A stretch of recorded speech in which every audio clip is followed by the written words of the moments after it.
స్వాతంత్రోద్యమంలో దేశ ప్రజలందరినీ ఏకం చేసింది వందే మాతరం గీతమని రాష్ట్ర settlement welfare development corporation director doctor Chappidi Venkateswararao పేర్కొన్నారు. కాకినాడ గాంధీనగర్ పార్కు నందు Gandhi park fitness workers association ఆధ్వర్యంలో అధ్యక్షుడు పిల్లి శ్రీనివాస్ అధ్యక్షతన వందే మాతరం 150 సంవత్సరాల సంబరాలు ఘనంగా నిర్వహించడం జరిగింది.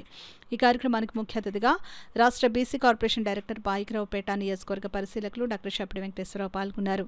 ఈ సందర్భంగా సామాజికవేత్త స్వాతంత్ర సమరయోధులు కృష్ణగోపాల్ లునానిని ముఖ్య అతిథులు అసోసియేషన్ సభ్యులు ఘనంగా సత్కరించారు. డాక్టర్ చప్పిడి మాట్లాడుతూ మన దేశ చరిత్ర చాలా గొప్పది అని, స్వాతంత్ర పోరాటంలో అసువులు బాసిన పోరాట యోధుల త్యాగ ఫలితమే మనం అనుభవిస్తున్న స్వేచ్ఛ అని తెలిపారు. ప్రతి ఒక్క భారతీయ పౌరుడు స్వాతంత్ర సమరయోధుల చరిత్రను తెలుసుకోవాలని అన్నారు. లునాని మాట్లాడుతూ దేశభక్తి భావాన్ని మేల్కొల్పిన వందే మాతరం గీతం భారత స్వాతంత్ర ఉద్యమానికి ప్రేరణగా నిలిచిందని, ఈ గీతం భారతమాతకు అర్పితమైన గౌరవ సూచకంగా మన హృదయాల్లో నిత్యజీవిగా నిలిచిందని, ప్రతి పౌరుడు వందే మాతరం గీతం యొక్క అర్థం ఆత్మను స్మరించుకోవడం ద్వారా దేశభక్తిని పెంపొందించుకోవాలని, వందే మాతరం మన జాతీయ గర్వానికి ప్రతీక అని అన్నారు. ప్రముఖ న్యాయవాది పిల్లి శ్రీనివాస్ మాట్లాడుతూ గాంధీ పార్కుకు ఎంతో విశిష్టత ఉందని, ఇక్కడ 1923లో ఏఐసిసి సమావేశం నిర్వహించడం జరిగిందని, అంతటి మహోన్నత ప్రాంతంలో ఈరోజు మనం ఈ కార్యక్రమం నిర్వహించడం మన అదృష్టమని అన్నారు. ఈ కార్యక్రమంలో ఆనంద లహరి కళావేదిక వద్ద గాయకులచే వందే మాతరం గేయాన్ని దేశభక్తి గేయాలను ఆలపించడం జరిగింది. అలాగే చిన్నారులచే అల్లూరి సీతారామరాజు నాటకం వేసి అలరించారు.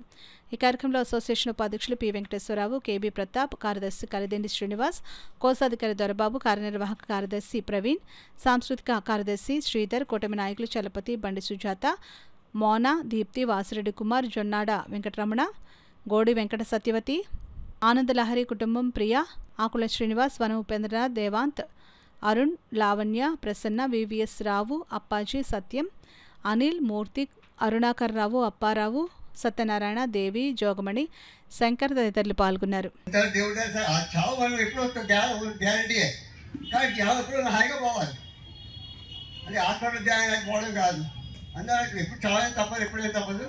అప్పుడు ఆరోగ్యానికి మంచిగా చేస్తూ నేను ఆ యోగాసనం నేను నేర్పుతాను, నేను నేర్పుతాను కూడా. బట్ ఎవరికి కావాలి నేర్పి నేను ఇంటికి వస్తాను నేర్పుతాను, లేదా మా ఇంటికి వచ్చి నాకు పెద్దలేదు.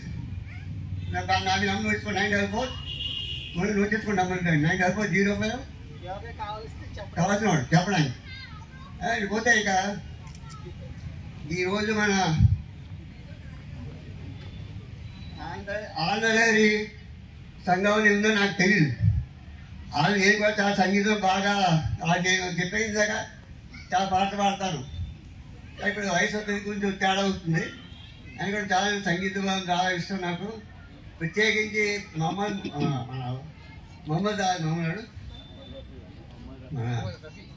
రఫీ ఆ రోజు బొంబే వెళ్ళినప్పుడు ఆయన పోయాడు బాబు. ఆయన పాట చెప్పాలంటే నిజంగా ఇంత ఆర్డర్ ఇంత రాలేదు దాకా, అంత స్పీడ్గా అంత హైయెస్ట్ స్పీడ్గా పోతాడు. ఆయన ఎన్నో వ్యక్తి పాటలు పాడాడు మహానుభావుడు. సడన్గా పోవడం జరిగింది. అప్పుడు బొంబేలో ఆయన చూశాడు సరిగ్గా, ఆయనకి చాలా చెప్పాను వాళ్ళు. అలాగే మన ఆంధ్రలో మన బండసార్ గారు, ఆయన నుంచి ఎవరు లేరు. ఇంకా మా మహానుభావులు ఇద్దరు కూడా పోయారు. కానీ ఆయన కూడా మన వాళ్ళు అప్పుడు వాళ్ళు కూడా మన ఆంధ్ర వాళ్ళు కూడా మీరు దయచేసి జన్మదిన చేసే వాళ్ళు కూర్చున్నారు. అందరూ కూడా నేర్చుకుని, ఎందుకంటే అందరూ చదవలేం. నేను కూడా పూర్తిగా చదవలేం. మన సుందరి గారు చాలా బాగా చదివారు ఇక్కడ. సో అది మనందరూ కూడా నేర్చుకుని ఇక ముందు ఎప్పుడు కూడా వందే మాత్రం పూర్తి వందే మాత్రం పాడడానికి అందరూ ప్రయత్నించి నేర్చుకోవాలని చెప్పేసి మిమ్మల్ని అందరినీ కోరుకుంటూ, మనం ఎప్పుడు కూడా మన సంస్కృతి సాంప్రదాయాలు ఏమైతే ఉన్నాయో అవన్నీ మర్చిపోకుండా, అలాగే మన పండుగల గురించి చెప్పారు. మన హిందూ పండుగలు ఏమైనా సరే అన్నీ కూడా సైంటిఫిక్ రీజన్స్ తోటి ముడిపడి ఉన్నాయి. అలాగే హిందూ మతం అనేది మతం కాదు, యాక్చువల్గా హిందూ ధర్మం.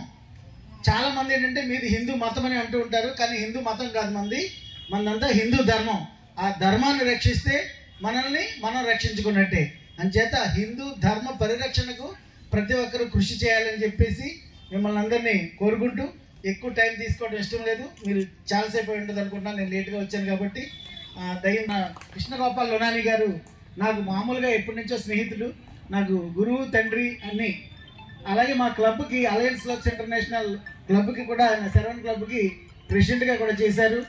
ఇప్పుడు కూడా మీరు ఎవరైనా పిలిస్తే మీ ఇంటికి వచ్చి ఆయన యోగా నేర్పిస్తారు. ఇప్పుడు ఆయన సైకిల్ మీద ఆయనకు వచ్చిన లోన చిన్న బండి ఉంది, ఆ బండి మీద వచ్చి ఏమి ఆశించరు, ఏమి తీసుకోరు. మీరు ఫోన్ చేస్తే చాలు, ఎవరైనా కూడా మీరు ఫోన్ చేస్తే వచ్చి యోగా శిక్షణ ఇచ్చి వెళ్ళిపోతూ ఉంటారు. సో ఈయన మాకైతే బాగా యూత్ లీడర్ అనమాట. ఎందుకంటే మా అందరిలోనూ కాదు, మనందరిలోనూ కూడా యూత్ లీడర్. అందుకని పెద్దవారు అని అనటం ఎప్పుడు అలవాట్లేదు నాకు. ఇప్పుడు నాకు బాగా క్లోజ్ ఫ్రెండ్ అనమాట. నాకంటే 30 ఏళ్ళు పెద్ద అయినా కానీ చాలా ఫ్రెండ్ నాకు. సో ఆ విధంగా ఈయన గురించి ఎంత చెప్పినా తక్కువే. అంటే యాక్టివ్గా తిరుగుతుంటారు, మనీ ఉంది, అన్నీ ఉన్నాయి. ఇప్పటికీ 150 సంవత్సరాలు అయింది. తర్వాత దాన్ని గుర్తించి కాంగ్రెస్ వాళ్ళు ప్లేనరీలో దాన్ని ఇంట్రడ్యూస్ చేశారు. అప్పుడు రవీంద్రనాథ్ ఠాగూర్ గారు ఫస్ట్ టైము ఆ పాటని 1897లో ప్లేనరీ అప్పుడు పాడారు ఆయన. అప్పటి నుంచి ఈ యొక్క వందే మాతరం అనే సాంగ్ వలన ప్రతి వారిలోని స్వతంత్రం సాధించుకోవాలని ఒక వచ్చింది ఆసక్తి అందరికీ. అది ఏం లేదు, మన యొక్క భారతదేశం స్వతంత్రం వచ్చిందంటే బికాజ్ ఆఫ్ వందే మాతరం. వందే మాతరం మనకు పాడుతుంటే మన రోమాలు నెక్కపరుచుకుంటాయి, ఒళ్ళంతా గుగ్గురు పడుతుంది. ఆ పాట రాగానే అందరూ అటెన్షన్ అయిపోతాం. చిన్న పిల్లల దగ్గర నుంచి వయోవృద్ధుల వరకు అందరూ కూడా వందే మాతరం పాట రాగానే ఎక్కడైనా సరే అటెన్షన్కి వెళ్తాం. అంత గొప్ప సాంగ్ అది.